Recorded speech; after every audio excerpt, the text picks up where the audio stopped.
মুসলিমেরা শিরিকও করবে, মুসলিমেরা শিরিকের অনুষ্ঠানে আনন্দ চিত্তে যোগদানও করবে, শিরিকের অনুষ্ঠানে শুভেচ্ছা জানাবে, শিরিকের সাথে একাত্মতা ঘোষণা করবে। এটা কোনোদিন ইসলামী রাষ্ট্র হবে না। কারণ ইসলামী রাষ্ট্রের 1 নম্বর রোকনই হলো তাওহীদ। শূরা সদস্য হইতে হলে ইসলামী নীতিমালায় অনেকগুলো শর্ত আছে, কিন্তু গণতন্ত্রে যে কেউ পার্লামেন্ট মেম্বার হইতে পারে। এই দেশের মমতাজের মতো মানুষও এই দেশে পার্লামেন্ট মেম্বার হয়েছে না? হিরু আলম অল্পের জন্য হইতে পারে নাই। এখানে একজন আলেমের ভোটের যে মর্যাদা, ঠিক একইভাবে একজন মদখোরের ভোটেরও একই মর্যাদা, একজন সুদখোরের মতামতেরও একই মর্যাদা। যিনি ডক্টরেট ডিগ্রি করছেন তার মতামতের যে মর্যাদা, যিনি নাম স্বাক্ষর করতে পারেন না তার মতামতেরও সমমর্যাদা। ইসলাম এই মতামতকে সমমর্যাদার মনে করে না। কারণ দুইজনের জ্ঞানের পার্থক্য আছে, তাকওয়ার পার্থক্য আছে, ইমানের পার্থক্য আছে, আমলের পার্থক্য আছে, তাইলে সব এক হইতে পারে না। আল জামেআ আস-সালাফিয়া রাজশাহী কর্তৃক আয়োজিত 9ম বার্ষিক সালাফি কনফারেন্সের সম্মানিত সভাপতি, বাংলার দিগন্তের সালাফি আকীদা মানহাজের এক উজ্জ্বলতম নক্ষত্র শাইখ আব্দুর রাজ্জাক বিন ইউসুফ হাফেজাহুল্লাহ, সম্মানিত ওলামায়ে কেরাম, বাংলাদেশের বিভিন্ন প্রান্ত থেকে আগত দিনদার মুসলিম ভাই এবং বোনেরা, আল্লাহ রব্বুল আলামিনের দরবারে কোটি কোটি শুকরিয়া যে মহান রব্বুল আলামিন আমাদেরকে এই 9ম বার্ষিক সালাফি কনফারেন্সে রাজশাহীর টাঙ্গিপাড়ার এই ময়দানে আল্লাহ রব্বুল আলামিন একত্রিত হওয়ার এবং অনেক বড় বড় ওলামায়ে কেরামদের নিকট থেকে এবারের যেই প্রতিপাদ্য বিষয় ইসলামী রাজনীতি প্রেক্ষিত বাংলাদেশ, এই বিষয়ের উপরে অনেক গবেষণালব্ধ গুরুত্বপূর্ণ আলোচনা শোনার যে মহান রব্বুল আলামিন আমাদেরকে তৌফিক দিয়েছেন, সে মহান রব্বুল আলামিনের শুকর আদায় করি। সকলে বলি আলহামদুলিল্লাহ। আলহামদুলিল্লাহর আওয়াজটা আরেকটু জোরে, আলহামদুলিল্লাহ। সম্মানিত ভাই ও বোনেরা, আমার বিষয় একটু আগে বলা হয়েছে, খুব জটিল এবং কঠিন এক বিষয়, যে গণতান্ত্রিক পন্থায় ইসলামী রাষ্ট্র প্রতিষ্ঠিত হওয়ার সম্ভাবনা। যে বিষয়টি দেওয়া হয়েছে এটি একটি দিন ব্যাপী বা কয়েকদিন ব্যাপী একটি সেমিনারের বিষয়।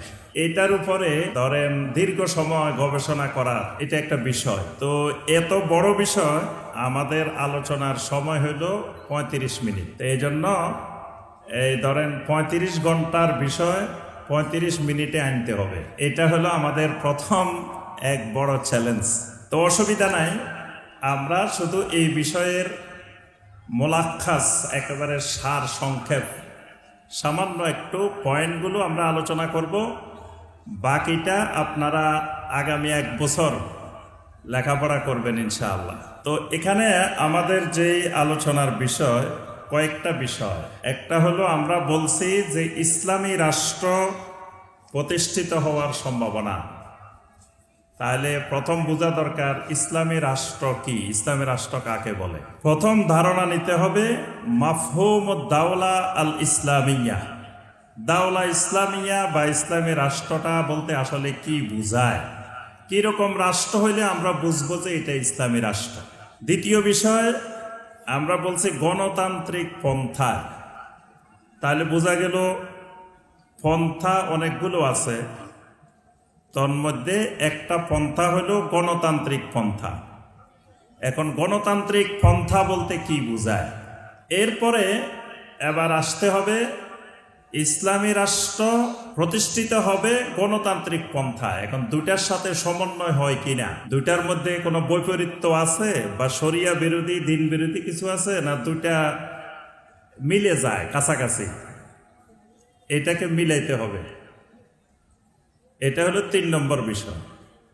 4 নম্বর বিষয় হলো যদি মিলে তো আর অসুবিধা নাই, এখানে অঙ্ক শেষ, মিলে গেছে, আর ভগ্নাংশের দিকে যাওয়া লাগবে না। এখন ধরেন অঙ্ক মিলে নাই, গণতন্ত্রের সাথে ইসলামের মিলে না, অঙ্ক অসমাপ্ত রয়ে গেছে, তাহলে এরপরে আরো একটু কাজ বাকি আছে। সেটা হলো এবার যদি দেখি যে এর কোনো বিকল্প সামনে নাই এটা ছাড়া, তখন কিভাবে কি করতে হবে, তখন অঙ্ক কিভাবে মিলাইতে হবে, এটা হলো 4 নম্বর বিষয়। তাহলে আমাদের মূল আলোচনার বিষয় হলো 4টা। 1 নম্বর, ইসলামী রাষ্ট্র কি। 2 নম্বর, গণতান্ত্রিক পন্থাটা কি। 3 নম্বর, ইসলামের সাথে গণতান্ত্রিক পন্থার সাথে কোনো বিরোধ আছে কিনা। 4 নম্বর, বিরোধ না থাকলে এখানে শেষ, যদি বিরোধ থাকে তাহলে পরবর্তী কাজ কি। এই 4টাই আলোচনার বিষয়। তো 4টা আমরা একটু একটু করেই শুধু একটা ধারণা দেওয়ার চেষ্টা করব ইনশাআল্লাহ। প্রথমে আসি ইসলামী রাষ্ট্র, আদ-দাওলা আল ইসলামিয়া। এতক্ষণ আমাদের অনেক সম্মানিত শাইখের কাছ থেকে আমরা শুনেছি ইসলামী রাষ্ট্র কি, ইসলামী রাষ্ট্রের বৈশিষ্ট্য কি কি, এতক্ষণ পর্যন্ত অনেক কিছু শোনা আলহামদুলিল্লাহ আমাদের হয়েছে।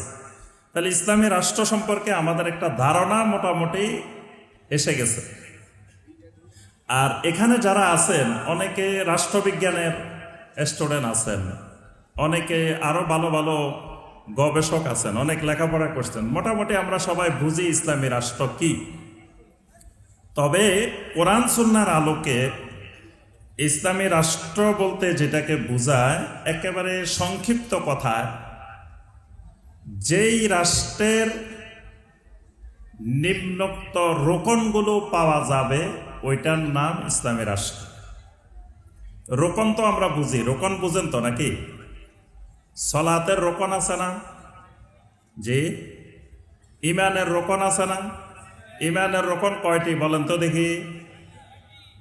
ওরে এবার দেখি আর কথা বলে না, রাগ করছেন নাকি? ইমানের রোকন কয়টি?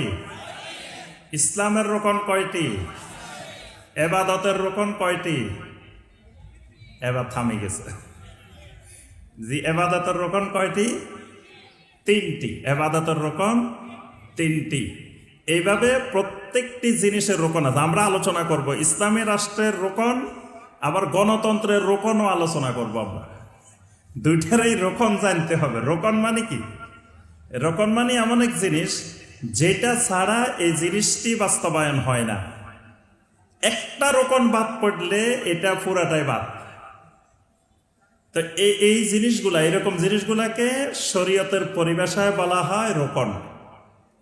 তাহলে ইসলামী রাষ্ট্র, ইসলাম যেমন 5টি রোকনের উপরে স্থাপিত হয়, একটা রোকন বাদ গেলে ইসলাম বাদ। ঠিক ইমানের 6টা রোকন, একটা রোকন বাদ গেলে পুরা ইমান ক্যান্সেল। ঠিক একইভাবে ইসলামী রাষ্ট্র যেটা, এটারও কিছু রোকন আছে। এই রোকন থাকলে এটা ইসলামী রাষ্ট্র, রোকন এগুলো না থাকলে এটা ইসলামী রাষ্ট্র হবে না। ইসলামী রাষ্ট্রের অনেক সংজ্ঞা আছে, অনেক আহলুল ইলম অনেকভাবে সংজ্ঞা দিচ্ছেন। আমরা সবগুলা সংজ্ঞা মিলাই একটা সংজ্ঞায় আসব যে ইসলামী রাষ্ট্রটা কি, এটার চেহারা কেমন হবে, এটা দেখতে কেমন হবে। আমরা তো আসলে ইসলামী রাষ্ট্রের নমুনা হইল খোলাফায়ে রাশেদিনের যে রাষ্ট্র, নবী সাল্লাল্লাহু আলাইহি ওয়াসাল্লাম মদিনা মুনাওয়ারাতে যেই রাষ্ট্রটি খেলাফত প্রতিষ্ঠা করেছিলেন, এবং খোলাফায়ে রাশেদিন যেই রাষ্ট্রটা পরিচালনা করেছিলেন, সেটাই মূলত ইসলামী রাষ্ট্র। এটাই ইসলামী রাষ্ট্রের নমুনা। কিন্তু সেটা তো আমরা দেখি নাই। কিছু কিছু আমরা শুনি যে খোলাফায়ে রাশেদিনের রাষ্ট্রটা এরকম এরকম ছিল। তো এই যে খোলাফায়ে রাশেদিনের যে রাষ্ট্রটা, এটার মধ্যে কি কি রোকন ছিল? এটার মধ্যে 1 নম্বর যে রোকনটা ছিল সেটি হলো আমানা, আমানত, যেটাকে আমরা আমানত বলি।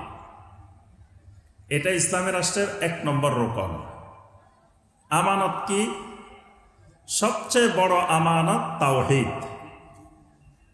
সবচেয়ে বড় আমানত আল্লাহ রাব্বুল আলামিনের আমানত বান্দার উপরে, সেটি হলো তাওহীদ, তাওহীদের আমানত। তাহলে ইসলামী রাষ্ট্র যেটা হবে, এটার 1 নম্বর খুঁটি, 1 নম্বর রোকন যেটা হবে, এই রাষ্ট্রে আমানত থাকবে। আমানত আমানত বলতে কি থাকবে বলেন তো দেখি? তাওহীদ থাকবে, আল্লাহ রাব্বুল আলামিনের তাওহীদ থাকবে। যদি তাওহীদ থাকে রাষ্ট্রে, তাহলে তাওহীদের বিপরীত কি? কথা বলে না। তাওহীদের বিপরীত কি? ঈমানের বিপরীত কি? জি, ঈমানের বিপরীত কি? কুফর। সুন্নতের বিপরীত। তাহলে যেই রাষ্ট্রে তাওহীদ থাকবে, সেই রাষ্ট্রে কি থাকবে না? শিরিক থাকবে না। মুসলিমেরা শিরিকও করবে, মুসলিমেরা শিরিকের অনুষ্ঠানে আনন্দ চিত্তে যোগদানও করবে, শিরিকের অনুষ্ঠানে শুভেচ্ছা জানাবে, শিরিকের সাথে একাত্মতা ঘোষণা করবে। এইটা কোনোদিন ইসলামী রাষ্ট্র হবে না। কারণ ইসলামী রাষ্ট্রের 1 নম্বর রোকনই হলো তাওহীদ। তাহলে এই রাষ্ট্রে 1 নম্বরে যেটি থাকতে হবে সেটি হলো তাওহীদ। এটা 1 নম্বর রোকন। 2 নম্বর রোকন, এই রাষ্ট্রে থাকবে আদল। এই রাষ্ট্রে থাকবে আদল। আদল মানে ইনসাফ, ন্যায়। একটু আগে আমাদের শায়েখ একটা গুরুত্বপূর্ণ হাদিস বলছিলেন যে বনু মাখজুমিয়া গোত্রের এক নারী চুরি করছিল, তার হাত কাটার শাস্তি মওকুফ করার জন্য উসামা ইবনে যায়েদ রাদিয়াল্লাহু তাআলা আনহুমাকে সুপারিশ করাইলেন। নবী সাল্লাল্লাহু আলাইহি ওয়াসাল্লাম তখন বলছেন, লাউ আন্না ফাতেমাতা বিনতা মুহাম্মাদিন সাল্লাল্লাহু আলাইহি ওয়াসাল্লাম সারাকাত লাকাতাতু ইয়াদাহা। যদি মুহাম্মদ সাল্লাল্লাহু আলাইহি ওয়াসাল্লামের মেয়ে ফাতেমাও চুরি করে, তা আমি অবশ্যই তার হাত কেটে দিব। তাহলে এটার নাম হলো আদল। আইন সবার জন্য সমান গতিতে, ইনসাফ কায়েম হবে এই রাষ্ট্রে। এটা ইসলামী রাষ্ট্রের 2 নম্বর রোকন। 3 নম্বর রোকন, এই রাষ্ট্রের মানুষগুলো এতাআত করবে। এতাআত 3 ধরনের এতাআত করবে। 2টা এতাআত করবে শর্তহীন, 2টা এতাআত হবে মতলকা, আরেকটা এতাআত হবে মুকাইয়াদা। মানে 2টা হবে শর্তহীন, একটা হবে শর্তযুক্ত। আল্লাহ এবং রাসূলের আনুগত্য করবে এই সমাজের, এই রাষ্ট্রের জনগণ শর্তহীন। নেতার আনুগত্য করবে, রাষ্ট্রপ্রধানের আনুগত্য করবে শর্তযুক্তভাবে, মুকাইয়াদা। এটা হলো এই রাষ্ট্রের 3 নম্বর রোকন। 4 নম্বর, এই রাষ্ট্রের হুকুম, যত আইন কানুন প্রণয়ন হবে, সমস্ত আইন কানুন হবে ইনিল হুকমু ইল্লা লিল্লাহ আলা লাহুল খালকু ওয়াল আমর তাবারাকাল্লাহু রাব্বুল আলামিন। এই রাষ্ট্রের সমস্ত আইনের উৎস হবে, আইনদাতা হবে একমাত্র আল্লাহ রাব্বুল আলামিন।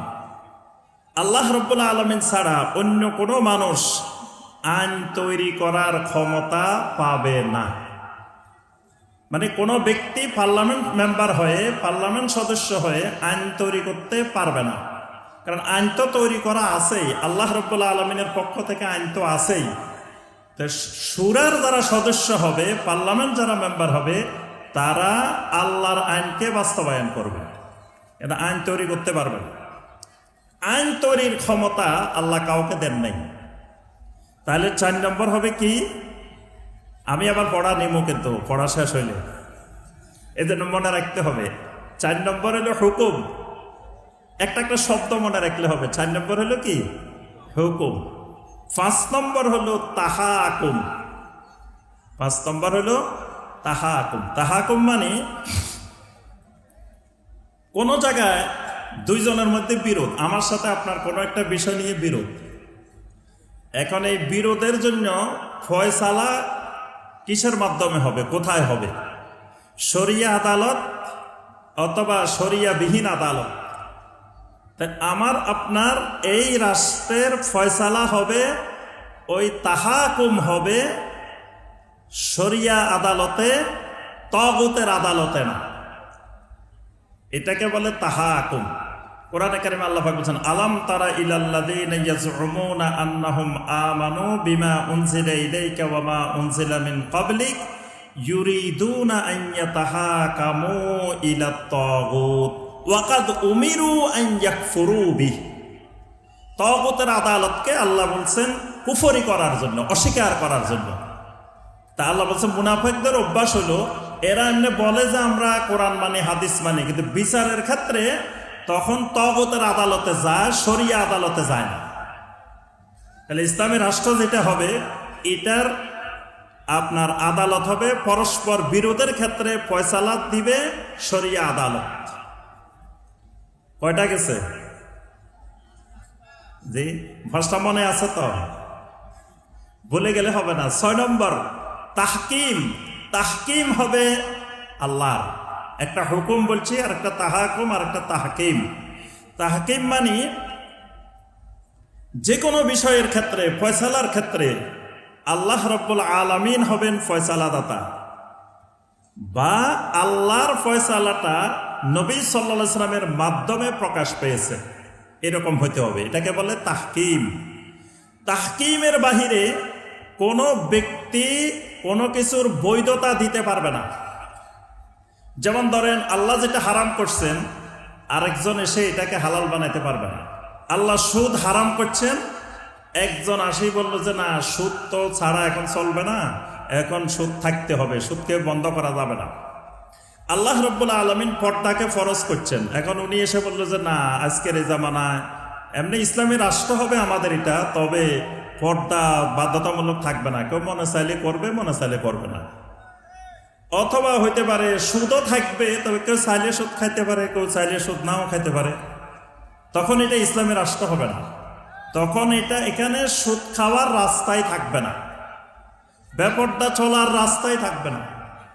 অর্থাৎ এটাকে বলে তাহকিম। আমরা শুধু সংক্ষেপে পয়েন্টগুলো বলবো, না হয় আমরা এই সময়ের মধ্যে শেষ করতে পারবো না। তাহলে কয়টা রোকন বলছি? জি, 6টা। 7 নম্বর রোকন, এই রাষ্ট্রের সার্বভৌমত্ব হবে একমাত্র আল্লাহ রাব্বুল আলামিনের। জনগণের কোনো সার্বভৌমত্ব এখানে গ্রহণযোগ্য হবে না।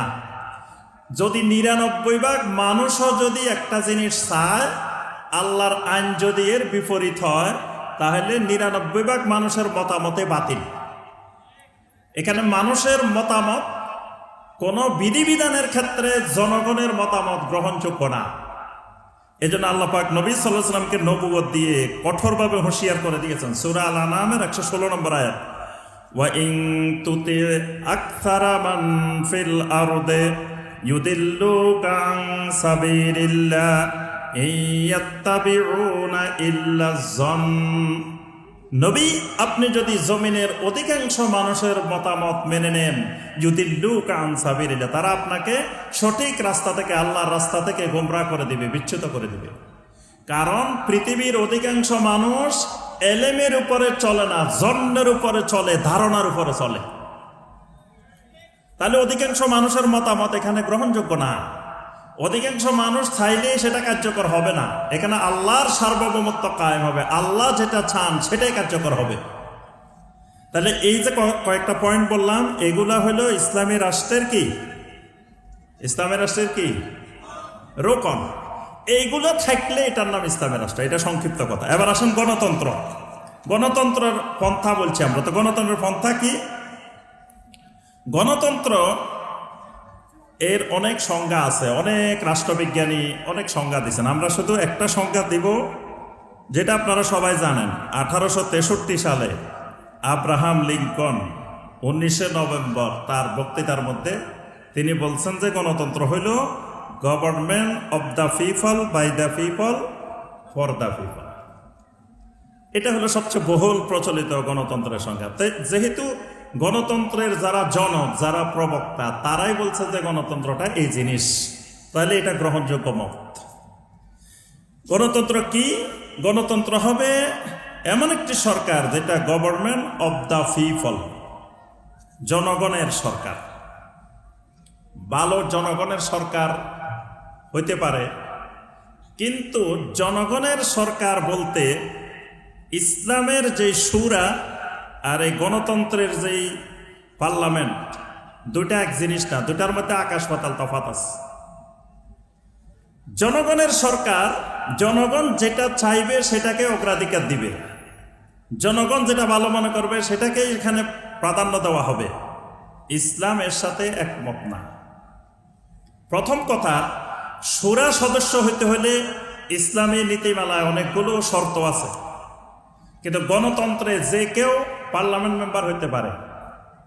এই দেশের আপনার মমতাজের মতো মানুষও এই দেশে পার্লামেন্ট মেম্বার হয়েছে না? হিরু আলম অল্পের জন্য হইতে পারে নাই। তাহলে এই পার্লামেন্টের সদস্য, এই গণতন্ত্রের যেই পার্লামেন্ট, এখানে পার্লামেন্ট সদস্য হইতে হইলে সুনির্দিষ্ট কোনো যোগ্যতা লাগে না। লাগে হলো জনগণ যেটা চায়, জনগণ যাকে চায়। জনগণ কলা গাছ চাইলে কলা গাছ, বট গাছ চাইলে বট গাছ, খেজুর গাছ চাইলে খেজুর গাছ, যাকে চাইবে সেই সদস্য। কিন্তু ইসলামের শূরা সদস্য যারা হবে, এটা জনগণ চাইলেই এরকম লোক শূরা সদস্য হতে পারবে না, কারণ সে এখানে তার অনেকগুলো মতামত দিতে হবে। তাহলে ওই পরিমাণ তার কাছে জ্ঞান, মেধা, প্রজ্ঞা না থাকলে বা তাকওয়া না থাকলে সে এখানে শূরা সদস্য হতে পারে না। তাহলে শূরা আর এই পার্লামেন্ট, গণতন্ত্রের পার্লামেন্ট দুটা এক জিনিস না, দুটার মধ্যে অনেক পার্থক্য আছে।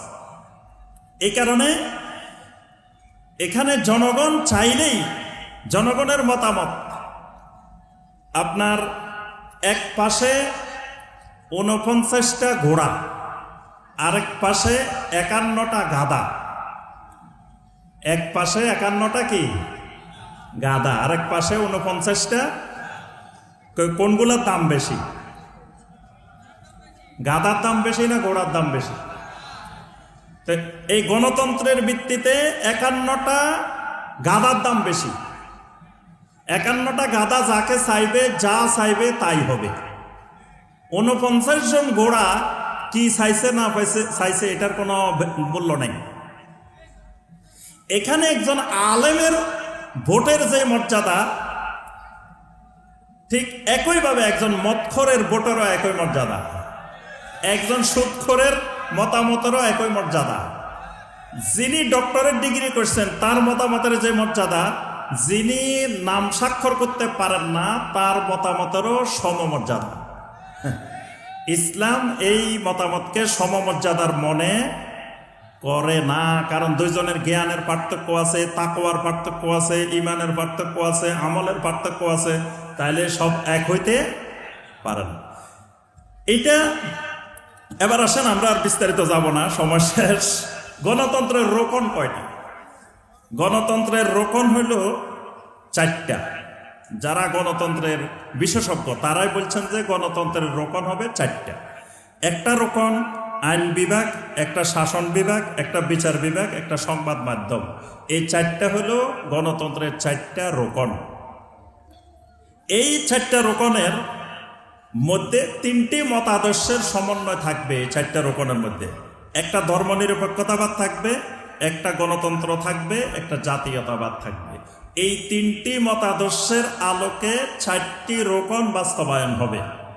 তো এই যেই মতাদর্শগুলো থাকবে, এই মতাদর্শগুলোর সাথে ইসলাম একমত নয়। এগুলোর মধ্যে, এই মতাদর্শগুলোর মধ্যে অনেকগুলো শিরিক, অনেকগুলো ইসলাম বিরোধী বিষয় এর মধ্যে জড়িত আছে। আচ্ছা, তাহলে আমরা বুঝলাম, একটা গণতন্ত্রের একটা ধারণা পাইলাম যে এটা কি জিনিস, ইসলামের রাষ্ট্র গেলেন। এখন আসেন, এখন এই গণতান্ত্রিক পন্থা অবলম্বন করে আমি একটা রাষ্ট্রকে, ধরেন সাধারণ জেনারেল একটা রাষ্ট্র, কনভেনশনাল একটা রাষ্ট্র, এইটাকে আমি ইসলামী রাষ্ট্র বানাবো, এটা সম্ভব কিনা? এটা হলো এবারের পয়েন্ট। প্রথম কথা, যেহেতু এটার ভিতরে অনেকগুলো বিষয় শিরিক আছে, কুফরি আছে, হারাম মিশ্রিত আছে। কিছু বিষয়, 2-1টা বিষয় ইসলামের সাথে মিল আছে, কিন্তু অধিকাংশ বিষয়ের সাথে ইসলামের দ্বিমত আছে। যেমন জনগণের সার্বভৌমত্ব। এই জনগণের সার্বভৌমত্ব মানাটা শিরিক। একজন মুসলিম জনগণের সার্বভৌমত্ব মানে না। মুসলিম বিশ্বাস করে, ঈমান আনে, সার্বভৌমত্ব হবে একমাত্র আল্লাহ। কোরআনে কারিমে বারবার আসছে তাবারাকাল্লাযী বিয়াদিহিল মুলক, সকল ক্ষমতা সকল মুলক একমাত্র আল্লাহর। আল্লাহ রাব্বুল আলামিন অসংখ্য আয়াতে বারবার বলছেন। এবং সূরা আল মুলকের এত গুরুত্ব, নবী সাল্লাল্লাহু আলাইহি ওয়াসাল্লাম রাত্রে ঘুমানোর আগে প্রতিদিন সূরা আল মুলক তেলাওয়াত করে ঘুমাইতেন। সূরা আল মুলক তাওহীদের একটা সূরা, তাওহীদুর রুবুবিয়্যাতের গুরুত্বপূর্ণ একটা বিষয় মুলক। তাহলে এই মালিকানা যদি আল্লাহ ছাড়া কাউকে দেওয়া হয় এটা শিরক। এজন্য মালিকানা হবে, সার্বভৌমত্ব হবে একমাত্র আল্লাহ। এই জায়গায় দ্বিমত আছে। এরপরে গণতন্ত্রের উদ্দেশ্য থাকে মানুষকে সন্তুষ্ট করা। মানুষকে সন্তুষ্ট করতে পারে যিনি, তিনি বিজয়ী হন। যে যত বেশি মানুষকে সন্তুষ্ট করতে পারে সে তত বেশি মানুষের জনপ্রিয়। ইসলাম এই মতকে সমর্থন করে না। মানুষকে সন্তুষ্ট করা শিরিক, আল্লাহকে সন্তুষ্ট করা ইমানদারের ইমানি দায়িত্ব। দুনিয়ার মানুষ সব অসন্তুষ্ট হতে পারে, আমার আল্লাহ সন্তুষ্ট থাকলে যথেষ্ট। কিন্তু গণতন্ত্রের কথা হলো না, আগে মানুষকে সন্তুষ্ট করতে হবে। কারণ তুমি জনপ্রিয় না হলে জনগণ তো ভোট দিবে না। তাহলে জনগণকে জনপ্রিয় হতে হলে, জনগণকে সন্তুষ্ট করতে হলে, জনগণ কবর পূজা করতেছে, কবর পূজার বিরুদ্ধে কিছু বলা যাবে না। জনগণ মাজার পূজা করতেছে, মাজার পূজার বিরুদ্ধে কিছু বলা যাবে না। কয় না ভাই এখন কিছু বলা যাবে না, এখন হিকমত অবলম্বন করতে হবে। কারণ বললে তো মাজার পূজারী, কবর পূজারী, শিরিককারী, বেদাতকারী তারা তো আমাকে ভোট দিবে না, তারা তো আমাকে মতামত দিবে না। তা আমি তখন এবার পার্লামেন্টে যাবো কেমনে, ইসলামী রাষ্ট্র করবো কেমনে? তাহলে এই সব জায়গায় খালি হিকমত আর হিকমত, মানে তখন শুরু হবে হিকমতের তাণ্ডব। এটা করলে ভাই টাকনুর উপরে কাপড় পরেন, টাকনুর নিচে কেন কাপড়? কয় হিকমত। আচ্ছা ভাই দাড়ি রাখেন, কয় এটা হিকমত। দাড়ি না রাখাটাও হিকমত। তারপরে টাকনুর নিচে কাপড় পরা, এটাও হিকমত। ভাই এখানে শিরিকের অনুষ্ঠান হইতেছে, এখানে যাওয়া যাবে না, এটা হিকমত। ভাই এখানে বেদাতে কাজ চলতেছে, এখানে যাওয়া যাবে না, এটা হিকমত। মানে সব হিকমতের মহাতাণ্ডব শুরু হবে। যে কারণ জনগণকে সন্তুষ্ট করতে হবে। তো এই জনগণকে সন্তুষ্টির পিছনে যে লেগে যাবে সে আল্লাহকে সন্তুষ্ট করতে পারবে না। তাহলে এই পন্থা অবলম্বন করলে তখন আমার আল্লাহর সন্তুষ্টির চেয়ে জনগণের সন্তুষ্টির দিকে আমার মত সবসময় ব্যস্ত থাকতে হবে বেশি। 3 নম্বর, এই পন্থায় শরিয়াকে সমর্থন করে না। এই জন্য দেখবেন বাংলাদেশে কেউ প্রকাশ্যে বলে, কেউ অপ্রকাশ্যে বলে না আমরা শরিয়া আইন মানি না। কেউ প্রকাশ্যে বলে, আবার কেউ অপ্রকাশ্যে বলে যে শরিয়া আইন মানি না। তো শরিয়া আইন না মানা তো কুফরি। কারণ আল্লাহ রাব্বুল আলামিন শরিয়া মানাকে ফরজ করে দিয়েছেন। সুম্মা জাআলনাকা আলা শারিআতিন মিনাল আমরে ফাত্তাবিহা। শরিয়া মানাকে আল্লাহ রাব্বুল আলামিন ফরজ করে দিয়েছেন। তো কেউ যদি বলে শরিয়া মানি না, এখন শুনেন, ধরেন আমি এরকম বাংলাদেশের মাজার পূজারী, কবর পূজারী, শিরিককারী, ওয়াহদাতুল উজুদকারী, তারপরে যত রকমের শিরিক বেদাতকারী, সবার সমর্থন নিয়ে আমি ক্ষমতায় চলে গেলাম। গিয়ে আমি ঘোষণা দিলাম যে বাংলাদেশে আর এই শিরিক চলবে না, শিরিকের আস্তানা থাকবে না। যখনই আমি এই ঘোষণা দিব তখন ওই যাদের সমর্থন নিয়ে, যাদের মতামত নিয়ে আমি ক্ষমতায় গেছি, তারা পরের দিনে আমাকে ক্ষমতা থেকে উচ্ছেদ করবে। কারণ সে বলবে যে মিয়া আমরা মাজার পূজা করি, মাজার রক্ষা করার জন্য তোমারে ভোট দিছি, আর তুমি এখন যাই বলতেছো যে না মাজার থাকবে না, তাহলে তুমিই থাকতে পারবে না।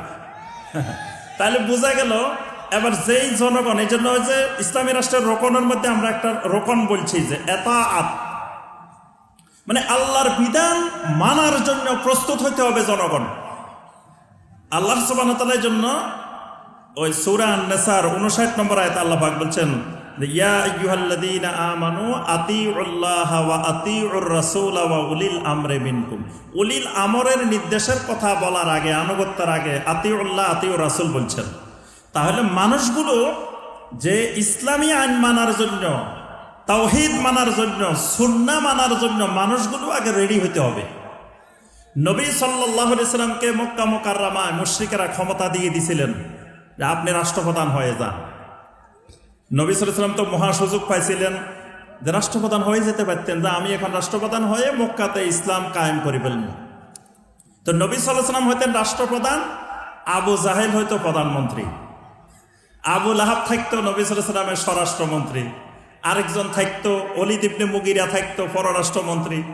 তো এদেরকে দিয়ে নবী সাল্লাল্লাহু আলাইহি ওয়াসাল্লাম বুঝছেন যে এদেরকে দিয়ে কোনোদিন ইসলামের রাষ্ট্র সম্ভব নয়। এই জন্য নবী সাল্লাল্লাহু আলাইহি ওয়াসাল্লাম অফার পাওয়ার পরেও নবী সাল্লাল্লাহু আলাইহি ওয়াসাল্লাম এই দায়িত্ব গ্রহণ করেন নাই, নেন নাই।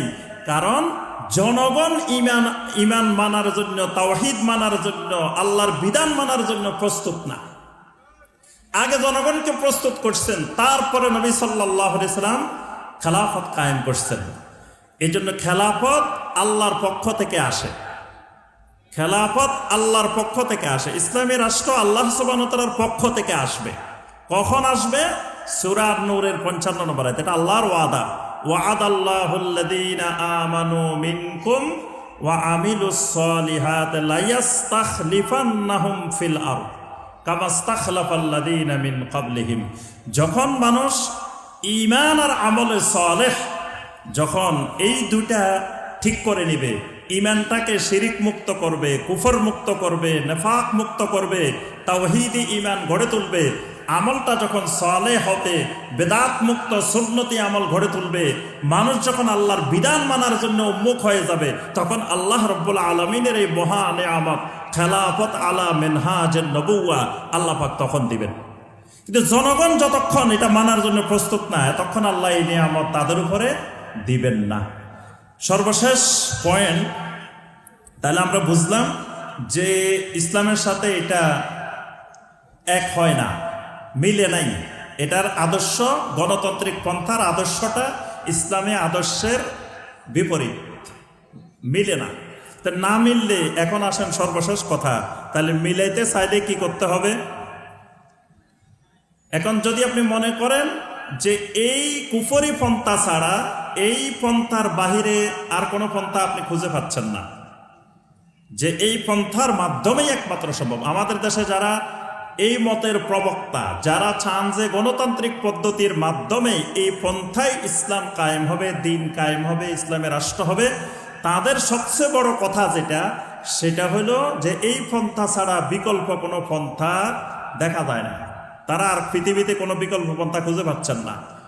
কিন্তু বিকল্প পন্থা হলো আম্বিয়া আলাইহিমুস সালাম যেই পন্থা অবলম্বন করেছিলেন, এটাই কিয়ামত পর্যন্ত দিন প্রতিষ্ঠার একমাত্র পন্থা। আম্বিয়া আলাইহিমুস সালাম কি পন্থা অবলম্বন করেছেন?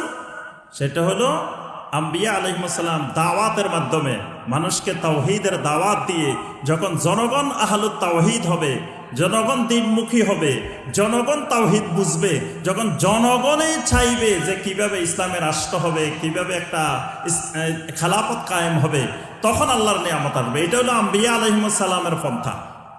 এখন যদি মনে করি না এই পন্থা এখন দরকার, তাহলে এই দরকারের সিদ্ধান্তটাও নিতে হবে ওলামায়ে কেরাম, বিজ্ঞ ওলামায়ে কেরাম। এই জন্য আমাদের আহলুল হাদিস ওলামায়ে কেরাম ইতিপূর্বে এই যুগে যুগে আমাদের সালাফদের আহলুল হাদিস ওলামায়ে কেরাম এই পন্থাকে সমর্থন করেন নাই, এই পন্থার সাথে একাত্মতা এই পর্যন্ত ঘোষণা করেন নাই। কি করছিলেন? আমাদের পূর্বেকার আহলুল হাদিস ওলামায়ে কেরাম কি তারা এই গণতান্ত্রিক পন্থার মাধ্যমে ইসলাম কায়েমের জন্য চেষ্টা করছিলেন? কথা কয় না, করছেন? আল্লাহ রাব্বুল আলামিন আমাদের সবাইকে এই বিষয়টিকে আরো গভীরভাবে উপলব্ধি করার, এই বিষয়ের উপরে আরো ইজতিহাদ করার, জ্ঞান অর্জন করার আল্লাহ পাক আমাদেরকে তৌফিক দান করুন। আল্লাহ রাব্বুল আলামিন সালাফি কনফারেন্সকে, এই নবম বার্ষিক সালাফি কনফারেন্সকে আল্লাহ রাব্বুল আলামিন কবুল ও মঞ্জুর করে নিন। আল্লাহ পাক আজকে এবং আগামীকাল যত আলোচনা হয়েছে এবং হবে সবগুলো আমাদেরকে মানার, আমল করার আল্লাহ পাক তৌফিক দান করুন। আমিন ইয়া রাব্বাল আলামিন। আসসালামু আলাইকুম ওয়া রাহমাতুল্লাহি ওয়া বারাকাতুহু।